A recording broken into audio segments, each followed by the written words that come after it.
Awesome. Well, hello everyone. Thank you for joining. We'll give everybody a couple seconds to jump on here. But as you're jumping on, I want to let you know about a couple things that we have going on here at Touchplan. So we have the Saturday Shift, which is our educational and entertainment newsletter that goes out every Saturday morning. And so if you haven't signed up for that, please do sign up. It's a great read on a Saturday. Secondly, The Voices of Construction. It's our new podcast available on everywhere you can find your podcasts. Peels back the perceptions and gets to know the people and stories behind the construction industry, hosted by our very own Noah Baker. And then thirdly is the Q3 Construction Economy Report created by Tom Sanders, lead economist at MOCA. This report gives you a look at how the pandemic shutdown is still impacting jobs, the supply chain, project starts, and more. So make sure to download that if you haven't already. Kelsey from our marketing team is going to drop the links in the chat.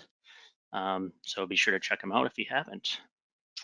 All right, and so before we get going here, just a couple of things to note is please know the webinar is going to be recorded, all right, and the link will be shared with everybody in a few days. So be on the lookout for that, as well as if you have any questions, please use the chat and question function on the right side of the control panel there. You should find it on the side. So at the very end, we're going to have some time for some audience questions. And so if you have any, please type them in there, and then we can forward those along and ask them to the panel. All right, and we'll answer them at the end of the presentation. All righty, so today we're going to talk about project production management and how it can be used to better identify risks that we often have that affect our schedules and budgets. While methods and systems such as Last Planner system and Takt planning have gained popularity, they're still far from being the norm within the industry. So the group of panelists that we have with us today will talk about how they've been successfully using production management techniques to help their projects come in on time and on budget. And so with us today, we have Evan Franck, superintendent from Layne Turner. So Evan has 20 years in construction, has been a lean practitioner since 2015. He's practiced the Last Planner system on a multitude of project sizes, ranging from small projects to large IPD projects. We're also joined by Patricia Tillmann, Senior Lean Project Development Manager at Bowl Company. And both academic and industry backgrounds, Patricia helped owners, general contractors, and trade partners in different countries adopt collaborative practices that aim to improve project performance and maximize value delivery.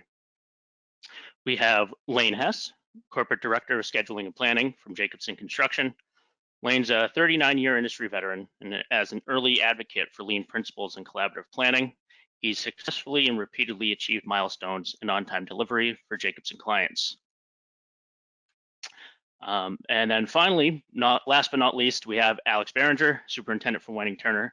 Alex is currently using Last Planner system on a multitude of project sizes, ranging from small lump sum projects to large IPD projects. So welcome all. Thank you for joining us today, and we will just jump right into it here. So kind of to start off, what wanted to talk about a little bit is, as a whole for the schedule, since you folks have been started implementing elements of production management, whether it's LPS, Takt planning, whatever it may be, what kind of impact has that had in your overall schedules for your projects? And why don't we go ahead and start with Evan, if you want to start us off. Yeah, sure. Just wanted to say one thing before I answer that question. I'd like to express Layne Turner's thanks to Touchplan for the collaboration around the CPM integration tool that Touchplan recently released. Touchplan was the first company to take this request seriously and rolled out their initial CPM integration module. Us at Layne Turner think this is very important to have the alignment of the contractual schedule and our planning tool. And we appreciate Touchplan's investment. So now getting into the question, long story short is the projects have been delivered on time or early for the most part, and within budget, as you just stated, George. With the collaborative plan and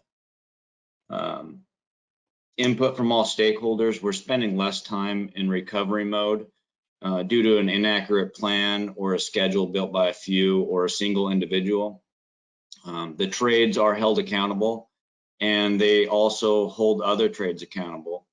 And then the result is that the clients have been pleased, with on-time delivery and within budget.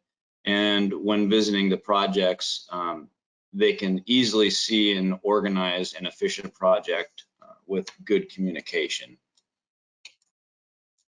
Awesome. That's great. Thanks, Evan. Patricia, you care to weigh in on this one? Yeah, I think Evan said it all. So I wanted to you guys to pay attention. Did you realize that all of us in our role description, and even on the things that we were talking, we were using the word collaborative a lot, right? And I think that's the key here. So we are calling it production management, right? Production planning, but what we really talking about is the ability to get a schedule and socialize the schedule with the people that are actually going to build it, right? And have them plan the work the way they think it's best. So I think this is what makes the whole difference. Like Evan was saying, we have quite often master schedules are built with a lot of assumptions by one or a few individuals and very early on an early stage. So all these collaborative practices really allow us to understand how can we really build the building and reflect on that schedule and make commitments among ourselves on how we really want to do this, and then follow that path. Actually, I also wanted to mention one last thing. Do you guys know, like, if we make in the field, in the industry average, right? If you make 100 promises, do you know how many promises do we actually get fulfilled? The industry average? Evan is nodding. Do you know how many? 54. Exactly, right? So 54% of the promises we actually get accomplished when executing the projects, and that's generally because there are a lot of unforeseen conditions when we're executing them.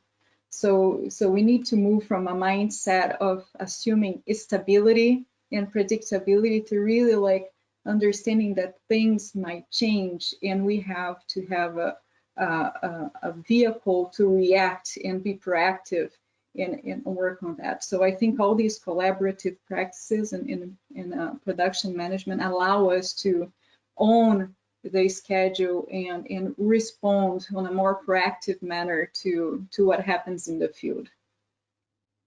Sure. No, that's great. Those are great points, Patricia. Thank you. Layne, how about yourself? Well, to build upon what has been said,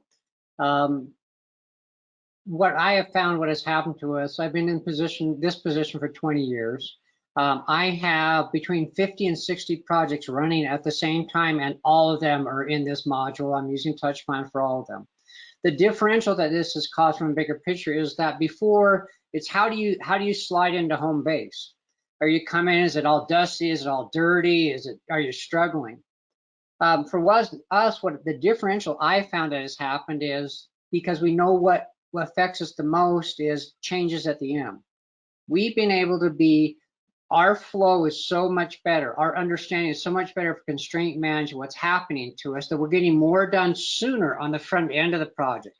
What that has done for our clients, because our clients, the relationship base is what's very important, producing that product for them, is it gives them more time for what really happens. All those change orders. We're handling a higher percentage of change orders now than what we did before, completing on time, and we're not in a dusty mode. We're in a clean mode when we're coming into home plate. So that's probably the biggest picture I can see from it all, but I'm speaking from a very broad width of a lot of projects that we've been utilizing this on. No, that's great. I love the dusty versus clean mode there. I like that. I might write that down and use it myself. All right, thank you guys for that. So, kind of working off of that one there, as we're talking overall schedules. So let's move it kind of now to a smaller scale. So kind of day-to-day operations and the notices there. So Alex, why don't we go ahead and start with you? What impacts are you noticing kind of on those day-to-day operations, with your use of, production management last planner system? So I'm going to go up with probably like 3 different impacts here. So one coming from like the trade side, just purely with their buy-in. Like trades are able to improve their initial manpower projections and produce more accurate 3-week look-aheads with like the last planner system. So their largest financial risk for a trade contractor that's actually providing labor on the job is their labor. It's not the material, it's how efficient is the labor. So the more accurate the labor projection and the more we're able to foresee the issues to make sure that we have the most efficient labor hours, the more cost efficient the work's going to be, and the more financially successful it's going to be for the trades, up to the general contractor, and for the client seeing some pass-through savings. Another positive impact is that there's just a much better, deeper communication process between the trades. All of the last planners end up with a mutual plan that helps align everyone to be on the same page. And in the end, the cooperation in every aspect of the project is better when utilizing the last planner. One of the bonus impacts we see on a day-to-day basis is when we're having our weekly work planning, we're actually getting ahead with some of our safety issues and not having to catch it in the moment, being more proactive. Just even simple questions like, can I work above someone? How many lifts can be placed in an area? Will one trade create hot work next to another? They're all questions that when you get the right people in the room together planning the week work plan, you're able to kind of figure, can the work be done safely, or do we need to schedule it in a different way with shifts, or creating different workflows where we're not going to create that issue. Awesome, that's great. Thanks, Alex, for that. Layne, do you care to weigh in on this one? Alex hit it really well. What is the unforeseens that this creates? We talk about collaboration, things of that nature. One of the key things that I see that this promotes, that I think we're seeing universally in a lot of ways, is how do you build trust? This process starts in the place of the sandbox, where life really, it's the end of the road, but it's the beginning of the end also. And what that allows you to do is the people that are really building it, the people that have to say, to understand it all, they're amazing, incredible individuals. And what this is doing now is it's taking that knowledge and the knowledge that surrounds it, project teams, design teams, all those people, and we're now getting the feedback immediately of how does this affect me, what can we do better? But it's establishing trust between us all, where we can see what's happening with each other, we can talk what's happening with each other, and we're seeing the truth, we're seeing the reality of it. We're not playing the game anymore. It's focusing on a goal and truly doing it in a way that delivers high-end trust, which means you're going to have high-end results. Great, thanks, Layne. Patricia? Yeah, I was just not on mute. No, I think you guys are right on the spot, right? So I think that that when, again, right, that whole idea, when we build our schedules, generally this is done such in an early stage, right? And a lot of assumptions is done. As soon as you start having the trades on board and the field guys, they quite often, if not always, they have much better ways of building things, much better ideas on how to make it more efficient ways of building, right?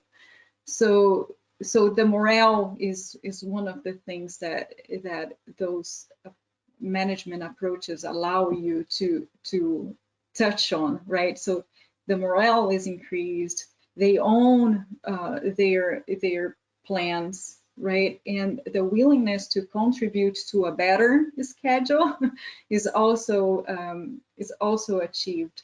So I think that, Layne was talking about trust, and there is a lot of concepts that are related to that, right? Trust, honesty, psychological safety, they are kind of like related. And I think those collaborative approaches, they allow people to actually build the relationships where they feel comfortable of raising their hands and saying that something is off, right? And we have to there is an issue and we have to do something about it. So I think this is a side effect of these collaborative approaches, is the ability for the guys in the field to actually see something is not working and raise their hands. Yeah, no, that's great. Thanks so much for that, guys. George, can I jump in with just a couple comments too? Absolutely.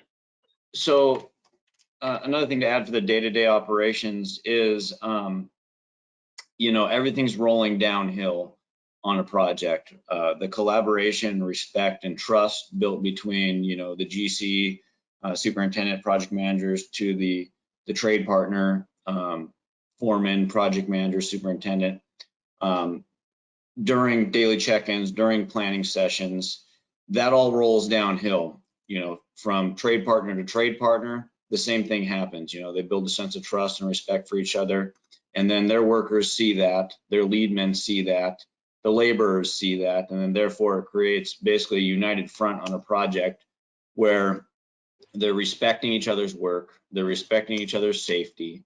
You're going to have less trade damage, you're going to have less graffiti. Everything rolls downhill from a face-to-face collaboration and, you know, a respectful environment. So I think, sorry to jump on Evans, but I just wanted to comment. I think you flip the conversation, right? You start asking, how can we build this better? It's a different kind of conversation that allows you to have. It helps you redefine the why and the purpose behind things, and you're dealing with the things that are true, and you're hearing it from the people that have incredible knowledge that necessarily weren't being listened to before. That's what I'm finding. Absolutely. No, that's great. Thanks, guys, for that one.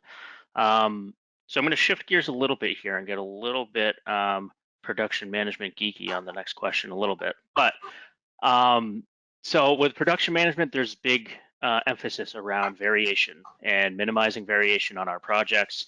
For those who know the technical you know, stuff behind production management, we know the law of variation. Basically, the more variation we have, the longer your project's going to end up taking. And so kind of the next piece here, the question I want to talk with you guys about is, you know, with the projects that you found that have been successful, what are some of the things that you've been able to find and do that have been able to minimize the variation as much as possible and kind of increase that reliability, so it kind of gives the team the ability to, you know, forecast completion dates and budgets and actually hit those dates that you're forecasting out. And Patricia, do you want to start off on this one? Yeah, so variation, right?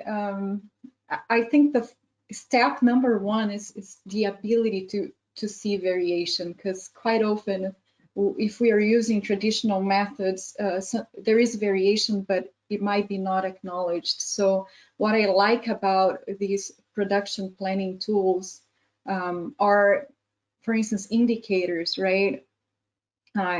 Those that are familiar with the last planner system, we use PPC, which is the amount of promises in a week that you were actually able to fulfill.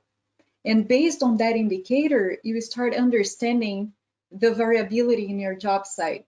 So if you're being able to fulfill only like 20% of the promises you're making, there is something off, right? So you have the ability to actually talk to each other and see, hey, come on. Let's see what's going on. And I've worked for a mechanical contractor before, and I remember on that occasion we used to track every week. We used to track our PPC, and it was not as high as we wanted it to be. And by tracking every week, you were able to start seeing trends, right? And on this occasion, we actually found out that our deliveries we were having a problem with our deliveries, right? So that the trucks that were arriving in the job site did not really have the components we needed to install in the job site. And we were able to be able to see that that was actually a recurrent problem week after week. So we decided to actually, okay, let's stop and let's go work with our fabricators to see if we can improve that. So one is like the ability, PPC allows you to see where the variation is, what's happening, what are the problems you have to solve. And then by understanding the why, what's happening and why, you're really able to tackle like the root causes of problems, right? In this case, for instance, even understanding that you have to work and solve that root cause to be more effective in the job site. So yeah, that's what I would mention based on that. Oh, that's great. Thank you so much. Alex, do you care to talk about this particular question? Absolutely. And PPC is definitely a great way from a reactive standpoint to say, we're heading down this direction. What could we do better, and help data drive that? A couple ways that just to minimize variation on the proactive side, things that jump out to me is actually getting a 3-week, 4-week, 6-week, whatever your look ahead schedule is, like actually getting that out to the trades and outside of just who's in your last planner meetings. So just getting that documented, getting it out to everybody that's in the field, all the foremen, superintendents, all the office management that might not be in there. Not everyone integral to planning and executing that work is actually going to be at the sticky board or even active in the software. Like with Touchplan, we could add everyone, but not everyone in that company that's got their hands in the project particularly might be in Touchplan or might be in the software or be at any of your hard sticky meetings. But extracting that out of Touchplan or wherever you're planning your work, getting it into a PDF, sending it out regularly helps eliminate that disconnect between the field staff and project management staff of getting manpower that actually can figure out how many people need to be there each week and what the activities are and what's actually even being committed. And is that happening without, the foresight of everybody that's there? Another proactive way to minimize variation is identifying issues and constraints early enough to not affect the planned work. One of those ways that we do it is we have a very strong make-ready coordination meeting process where we sit down and we think, all right, this is what we have planned over the next 8 weeks, whether it be in Touchplan or in our critical path schedule. What's going to hold that work up? And just really start brain dumping all of our issues out and not allow that to get generated out in our like daily check-ins and weekly work plans. Get that out early and then start assigning people to hunt that issue down ahead of time so it does not affect the work. And we've seen a lot of positives out of doing those meetings ahead of time and not allowing the constraints to beat us off the path when it's actually kind of the current week. That's great. Awesome. Thank you. Layne, do you have anything to add? Yeah, the key critical component that this has helped us with is getting flow and establishing a flow where there is much variation going on. So what it allows you to do, it's that fine-tuning process. It's recalibrate, fine-tune, fine-tune, watch your trends. So for us, what I was able to do, I'm doing a 21-story building right now. We went through different scenarios of how to put together what is the right flow, who's the slowest link in the chain. And then we were able to carry that all the way through the building. But we were able to do that because first of all, we understood I had 10 activities planned last week. How many did you get done?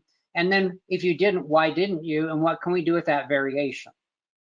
So unless you know, it's like you can have a real conversation with facts and like, hey, remember that day that one thing happened? That doesn't get you anywhere. You're establishing it with something that's real and it's electronic. It's easy to do. It's not a board with sticky notes. It's right there. It's an electronic board. And so it makes a huge difference on managing what is truly real. And it's not the one-time thing that kind of gets you. It's the trend of something that will start to get you if you don't watch out for it. So PPC and variation management, along with constraint management, has been huge in establishing a smoother, easier flow that continuously grows and has the ability to grow and contract, not only in your daily planning, but it's replicated back into your master schedule planning. Because this right now is what we're talking about is the spot where the heart and soul of critical path is. Great. Thanks. Thank you, Layne, for that. That's a great way to put it. So a little bit along these lines here too, if we move on to the next question that I want to hit on is, we're talking PPC, we're talking variances. Obviously, these are a lot of different metrics and things that we need to track. So whether it's, PPC and variances or, just, what's happening when, it's a lot of data, being able to compile it. And with production planning, obviously there's different data than it would be if we're using traditional methods. So, in general with data and getting feedback from the plan and kind of improving on it is how have you guys been able to really leverage data and feedback you're getting from the plan to improve upon it, now versus before you guys are kind of using, production planning a little bit. And Layne, why don't we go ahead and start with you on this one? Yeah, it's a good takeoff from what we were doing before.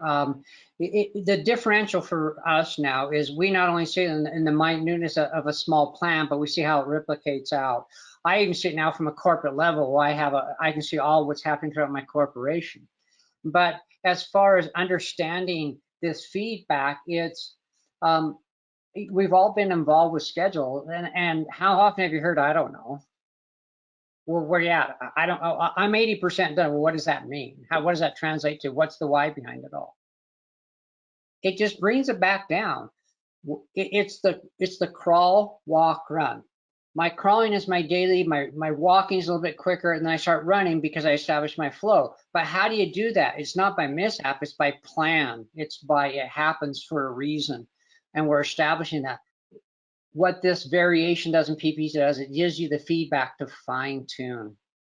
Get everybody on the same sheet of music. What are all of our goals together, and listen to everyone. So it's been huge for us on some very difficult, we are in some very difficult projects that are down to hours at times because we're in major hospitals, cancer centers like that, and surgeries above us and below us. And all this makes a big difference on all people that are involved. So feedback is very important of the why behind things, but you can do something about it if you have good information. Oh, that's great. Thanks, Layne. Patricia, you care to weigh in?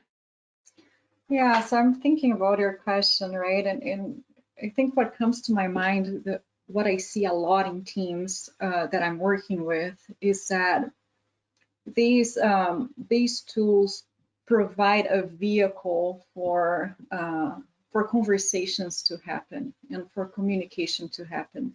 So I quite often see teams swarming problems right away, right? And trying to not, so the flip side of it is that quite often the data doesn't make it on time, right? For you to act, because it provides, those tools provide the vehicle for conversation, for problem solving, and the teams are there focusing on problems and removing and jumping right into problem solving even before the data is there, right? But I would say that for teams that are starting to use these tools, PPC, like you have to be able to see what's happening, right?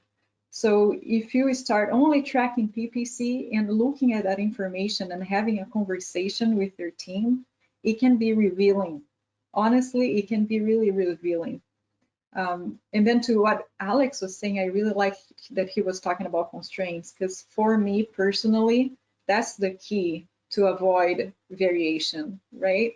It's really to engage your office team and your field team working together to proactively manage anything that can hold you down in the field.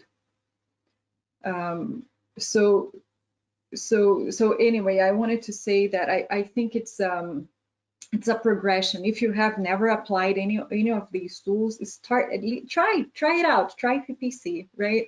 Start trying to understand what's going on in the field, and then what's really going to get you to really actively manage variation is that focus on constraint management and the proactively holding anything that might impact your field productivity. So yeah, I gave like a long loop on that answer, but that's what comes to my mind, really. No, that's perfect. Thank you.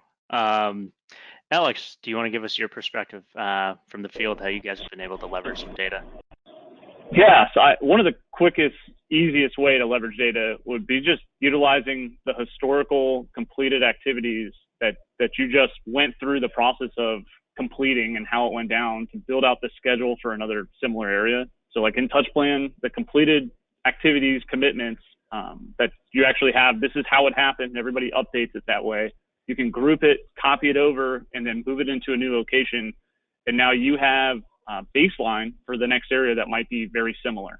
So you spend less time creating new stickies, less time creating all this new administrative content and more time talking about the area and saying, oh, this is larger, I have this issue, that issue, and you get out of the administrative churn that turns into being an entire process of last planner system, and a lot of the things that push people away from wanting to do last planner and getting out of that. Another way to leverage data would be going back to like constraints and activities in Touchplan as the first layer of communication as it gets back to your critical path schedule, and using that as the basis for your fragnet or like what went off, and really helping communicate the here and now of the project back to P6 to understand where you actually sit and where are our problems, 6 months from now, a year from now, and getting a little bit more accurate with your handoff between your last planner and your P6 to really understand where you are in the schedule and time. So do you mind if I add a note to just to complete my answer before, based on what what Alex is saying? I just wanted to finalize with the data thing, right? So I want to go back to the data. You can also track PPC in your office side, right? And understand what's your ability to remove the constraints. That's what I was going with the whole loop, and landed on the constraints, but I really wanted to emphasize that you can also track the ability to remove constraints. And I think that's a very important, very useful indicator.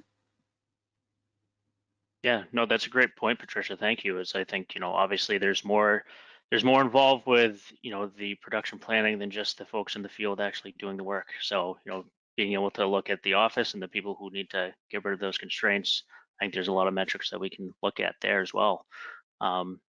Which actually is, coming to the next question that I had for you folks. In terms of the others who are, impacted here by our planning, the trades and some of our subcontractors is, Evan, we can start with you. Is we talked about it a little bit on different parts here, but really, what have you seen and what have you heard from the team of trades and subcontractors in the field, and how this has all been helping them in terms of their abilities to be able to stay on track with what they expected coming into the project with? Yeah, so we like to set the expectation and commitments required to have a robust and successful last planner system during buyout and kickoff meetings. Specifically, if a trade is unfamiliar with the process, we spend a little bit more time orientating them and going over the plan. But overall, the last planner system helps our trade partners become better planners. We help them recognize crew flow, and for the most part, they usually meet or beat their anticipated production rates on the projects.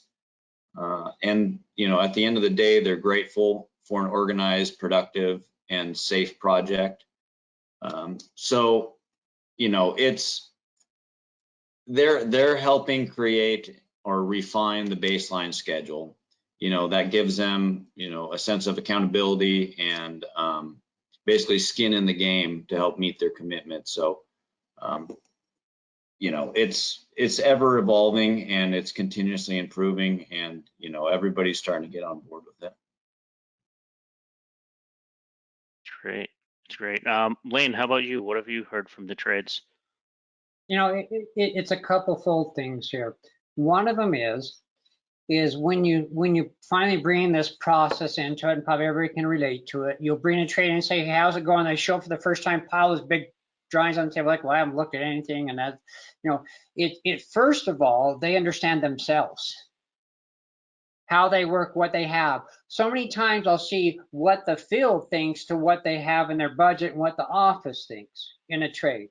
And it brings the two of them together. So the superintendent out there understands how is bid, why is bid, where are the dollars, where are my hours. He understands that. Then he's able to put that into a place where how do we put that together? How do I skin this cat? The other thing it really does is it helps everyone around each other understands how they affect each other. You know, how can I really make mine? Well, how I can make mine is help another guy in front of me or behind me successful.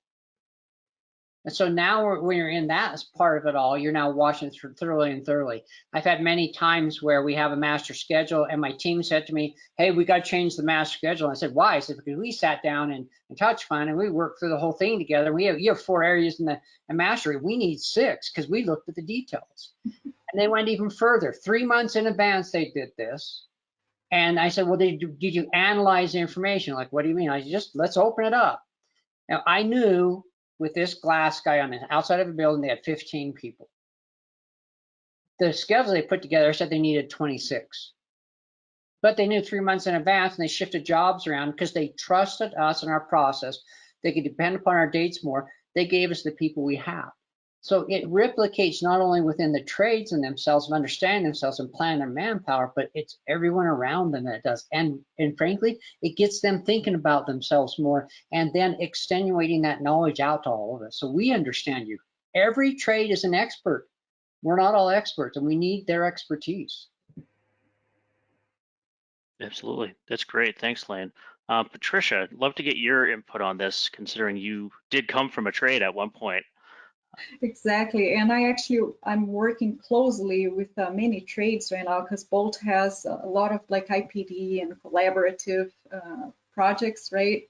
So I do work very closely with the trades. And what I have to say, Evan touched on like having skin on the game, right? And Layne touched on they're experts, and I think I agree with that line of thought, right? So coming from a trade and also working closely with the trades, they are very sophisticated on their planning methods, right? The trades that I've been working with, they are quite sophisticated with their planning methods, with their tracking systems, with their like the way they're planning to be productive in the job site.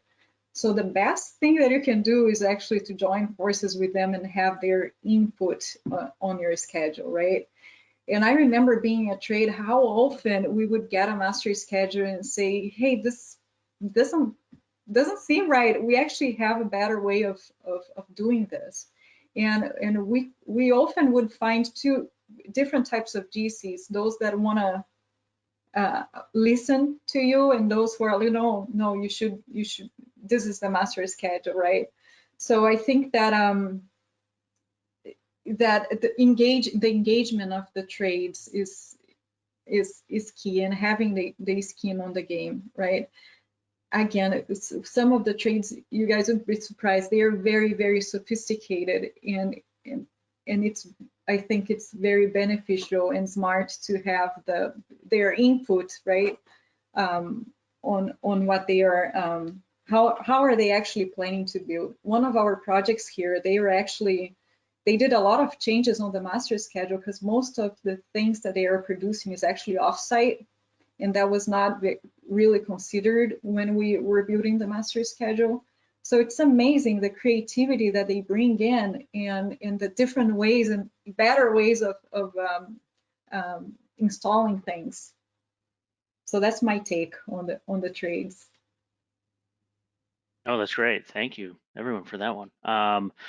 And just looking at the time to make sure that we leave some time at the end here for some audience questions as well. We'll kind of wrap up with this last question from me. And really, everyone can participate in it, absolutely. But, what would you say for those who are just looking to get started with production planning or last planner, Takt planning, whatever it might be? What's something that you would recommend to people that are just starting out that you wish you knew when you had first started that might have made it easier for you if you had known that? And you know what, Layne, why don't we go ahead and start with you on that one? Remember, crawl, walk, run. Get support from the top. Have everybody on that same sheet of music as much as you can in the philosophy of what it is. And understand how you can develop and grow that. See where people are at in the process, whether it be trades, whether it be your own people. See where they're at.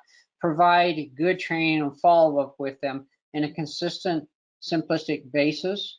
I started out with 3 projects, brought them all online, and by the time I had them running, I was getting hit by so many teams out there. Within 6 months, I went full enterprise. In a 2-day period, I trained 200 people. So there are ways you can go about doing that, but it really is getting everybody on the same sheet of music, and it's really helping them understand what is the why and purpose behind all that. And upper management down, you really need support, because what this process does, I think Patricia said, it takes the field here and all the people around it, all the people in your office, all the designers, all the owners, and it gets them on the same sheet of music. That's the beauty of what this provides. It takes generational gaps. It takes the old dogs that are the most amazing people I've ever seen in my life build something that just shoot from the hip, and take this newer technology people growing up, and it combines the two together, and now they're exchanging information and knowledge between in a way that hasn't been done before. So it's a pretty big deal, but there's a lot of experiences that way. And you know, if you're really going to do it, also make sure you have your contractual requirements between you and whoever you're doing it with set in course of the process that you're doing. That makes a big difference, and understand how you're going to charge it and get your money back. Perfect. No, that's great. Thanks, Layne. Evan, do you care to weigh in on this? Yeah, absolutely. So the biggest thing is don't give up. Power through it, don't give up. Each project is different, and so is each project team. So, you know, the system for the most part can be fluid. Tailor the system to the project and the team. The individuals need to be able to recognize what works and what doesn't work. If something is not working, figure out why. You know, engage someone for coaching when you get started so you can get off on the right foot. And then after your system is up and running, you know, you're going to spend most of your time just driving the process, validating the plan, and then the most important thing, as I think everybody stated before, is focus your efforts on removing constraints so that your trade partners can put the work in place as planned. But the biggest thing is don't get discouraged, don't give up. You know, there's too many teams where they'll, even with coaching, they'll revert back to their old ways, or they'll get somewhat discouraged. So just power through it and figure out what works. Perfect. Thanks, Evan. Patricia, how about you? I think for me I really like that Layne mentioned the whole network, right? So it is an entire network that needs to be involved to allow for continuous flow and smooth flow in the job site. So I would say engage people, right? Engage people in the planning processes. Don't treat them as a constraint or a roadblock. Just bring them in and have them sit on the planning sessions and collaborate with them, right? And then use the data to open their eyes when they are outside stakeholders, right? You can use the data on PPC and the ability to remove constraints for them to pay attention that you guys need their help, right? So leverage the power of the community on removing constraints. I guess let's see that. Perfect. Thank you. Alex, anything you want to add that hasn't already been said? So everybody's points have been great on this one. It's a great question. The one thing I'd leave everybody with is try to build the zealots that are going to run with this thing and the project you're on. And we see so many times where we build up a trade and we work with them, and then we see them on the next project and they come in running Last Planner so hard and so great that it helps get everybody more on board and becomes such an easier process on the next project. Now we're like 3 or 4 projects down the line of doing Last Planner, and we've built up this basis of trades in the area that are running with it. They've done Touchplan on multiple projects. They understand how to do it. They understand how to talk the language, and they understand how to see things ahead of time. And when you bring new trades in, they're starting to learn from each other, and they're getting jumping right in it. And it's almost hard to look back to what it was like at the start and having to fight through those common fights you have at the start that we're talking about. Don't stop, don't let it trip you up, keep going after it, because of how much easier it gets from the communication flow. Projects are never easy. but potentially that everybody's on the same format could be easy, and we could be making things better, and we could, you know, be on this next level that we're getting towards.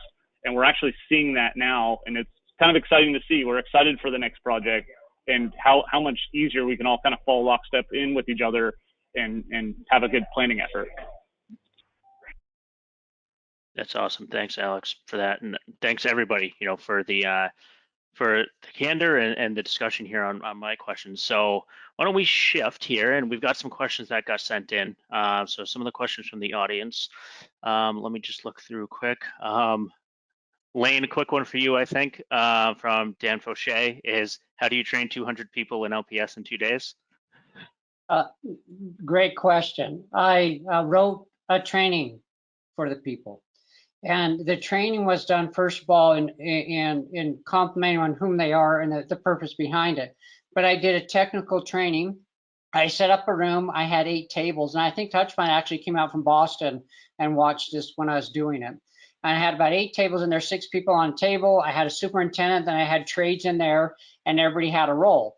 Because I knew the people, I knew how to set up the table, so I knew how to train them and have a very efficient thing. And then I was up on the screen, I ran what was happening. It took 4 hours, it was a 4-hour training, and they were able to go through and essentially from the beginning to the end, go through and run the process itself. And then I did 4 hours in the morning, 4 hours in the afternoon, and it was about 50 people a shift. And it was very cleanly done. The training was sitting right there. There was nothing hidden. They had the steps to go through. It was more about teaching them the technicality of how to utilize it, because people understood the processes, and just setting up the scenario that it feels real to them. It took off itself, and it just flew. I did one more thing, is that I went through and I noticed that in life out there, in your weekly meetings, they get bogged down by people like, oh, I can't figure out how to use the software, my computer doesn't work. I trained all my project engineers, and the only thing they were to do in the room is go around and help assist the room while the superintendent is still running the room, so you don't bog it down and collapse. And it helped the flow get up faster, so one guy wasn't controlling the whole room and holding them back. So those are some of the key things I did. But write a training. It's pretty simple to do. Oh, that's great. Awesome. Thanks, Layne. Actually, that kind of rolls into another one here, coincidentally, that we have is, we can kind of open this up to everyone too, is what are some of the challenges that you faced when teaching teams how to do this for the first time? So Layne, you know, you gave us some good examples there on how you trained it. Evan, do you want to touch on this one to start? Yeah, sure, no problem. So you're going to need a champion. You're going to need a champion to help drive the system, to help organize your teams.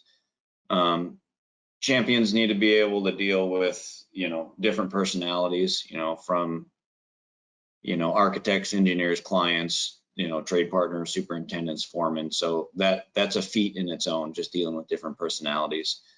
The project team needs to be aligned between the office and field. Need to work together. You need to identify, you know, who's you know, chasing down constraints, who's playing the different roles in the system. And then again, another challenge is teams reverting back to their old ways, not following guidance, lack of buy-in for some of those people. And then as far as a GC, you know, if you're not 100% engaged in the process, don't expect your trade partners to be. Don't set up a planning session and just tell everybody to go put stickies on the board. That's just not going to work. You got to be engaged. You got to be in there. You got to be shoulder to shoulder. You got to be asking questions. You got to validate. You need to help them identify their constraints. And then another thing is making sure that the last planner is in the room. There's too many times where you're teaching teams and they say, oh, well, the estimator for this company came out to do the planning session. No, that's defeats the purpose of developing the plan. Yeah. You know, make sure the last planner is present. And another thing is make sure the right last planner is present. Sometimes you can get a trade partner last planner who is too defiant, is too stuck in their ways, need to be able to recognize that, you know, hey, we might need to replace this person. We need the right person in the room to collaborate.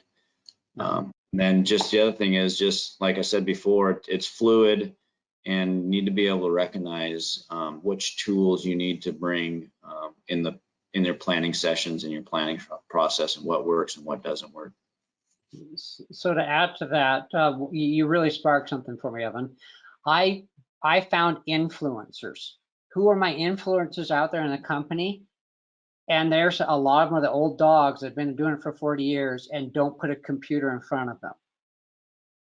They were also some of my toughest people. I went to my biggest influencers that were some of my toughest people, and I individually met with them first and showed them how simple it really was to utilize the system. And as soon as they took hold of it and they grabbed a hold of it, it was amazing, the differential, because a lot of people follow, obviously, your influencers, especially if there's somebody that doesn't use a computer and all of a sudden they're using it. They want to know the why behind that. Yeah, one other thing though too is also in your planning sessions, you need to leverage your trade partners to help drive the other trade partners. So we like calling it, you know, the first follower. You got to establish a connection between a trade partner, last planner that is on board, and leverage them to you know, get the other trades on board, because it's a different perspective when a GC is kind of giving direction in a system compared to a fellow trade partner that's doing that. So being able to recognize that and get people on board faster is helpful.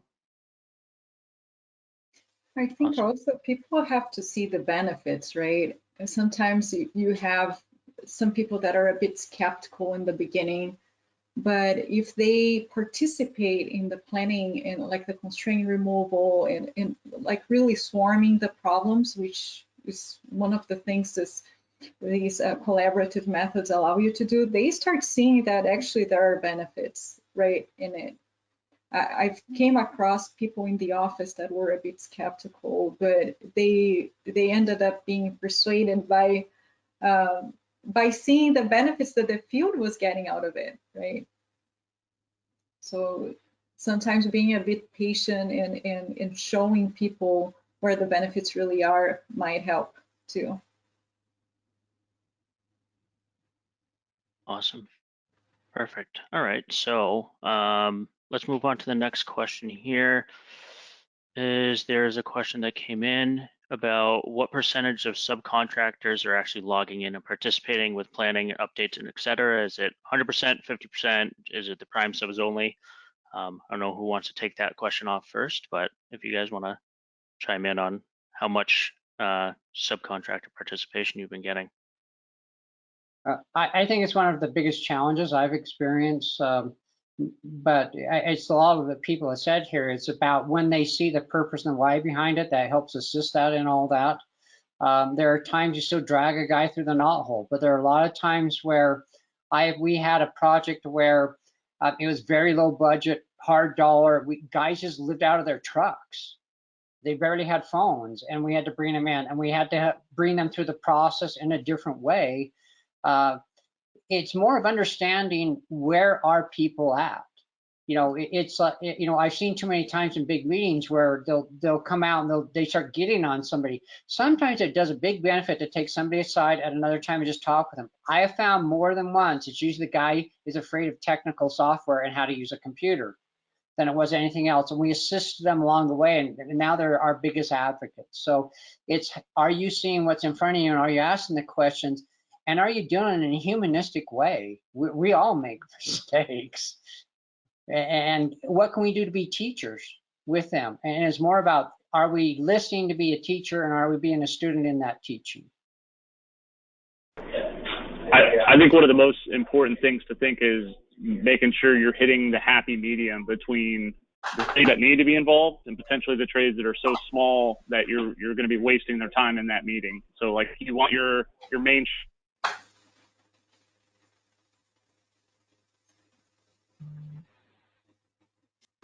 Oh, I think Alex, I think we lost your audio there. Muted.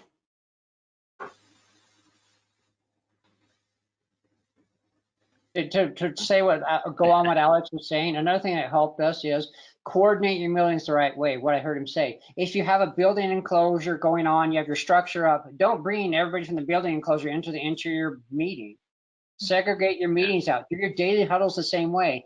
If you have a respectful meeting, respect the time and everybody that's involved, learn how to schedule those things, and they go faster and people will show up more and they'll be ready. The key is, are they ready for the meeting? Is it a meeting on seeing how everybody can't type, or is it a meeting they're ready, and it's more about the heavy discussion I think Evan said earlier about we're talking about the real things out there that affects us. Yeah, one of the things as far as requirement for attendance, I like to identify that by the amount of handoffs that a trade has to the next trade. You know, particularly, yes, prime contractors, 100% mandated they have to be there. But when you get down the line, you know, to say, you know, a signage person, signage trade, or a final clean trade, you know, there's not too many handoffs there, and we don't want to have people in the room just to have an audience, right? We want to stick to the meat. We want to respect everybody's time. We don't want them sitting through a, you know, 15 to 30-minute check-in and not be able to add value. We're just wasting their time. So, you know, as the amount of handoffs increase and decline, you know, we do that with the attendance too, to where, you know, it's easier for us to make a phone call than make them sit in a planning session. Yeah, I would say risk and interdependency, right? When you have very interdependent areas where everybody's going to be working on top of each other, you do have to have